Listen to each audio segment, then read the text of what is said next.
Dolce zgjohet herët në mëngjes, në atë orë kur drita e parë e diellit hyn ngadalë në dhomë dhe gjithçka duket më e qetë, më e pastër, më e bukur.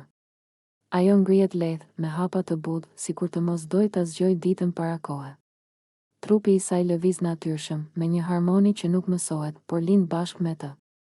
Muzika fillon lehtë dhe Dolce vazhdon me një kërcim sensual, plot ndjenjë, jo për të treguar, por për të shprehur veten. Çdo lëvizje e saj është e rrjedhshme, elegante, sikur muzika ta udhëheq frymëmarrjen.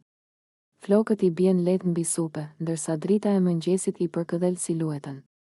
Nuk ka asgjë të tepruar, asgjë të shtirur, gjithçka është natyrale.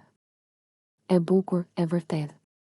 Dolce kërcen me shpirt dhe kjo e bën edhe më magjepsëse, nga larg, e di e sheh. Nuk flet, nuk lëviz. Vetëm e vështron, sikur të ketë frikë se mos prish momentin. Zemra i rreh më fort, mendimet i ngatërohen dhe për një çast haron gjithçka tjetër. Ajo që ka përpara syve nuk është thjesht një vajzë që kërcen, por një prani që të mbush mendjen dhe shpirtin, linjat e saj perfekte, mënyra si lëviz, si buzëqesh lehtë pa e ditur se po vëzhgohet, e bëjnë Edin të çmendet për të në heshtje. Ajo është e bukur, por jo vetëm nga jashtë. Është ajo bukuri që vjen nga qetësia, nga siguria në vete, nga dashuria për jetën.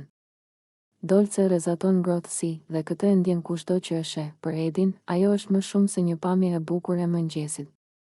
Ajo është frymëzim. Një ndjenjë e ëmbël që të mbetet në mendje gjatë gjithë ditës.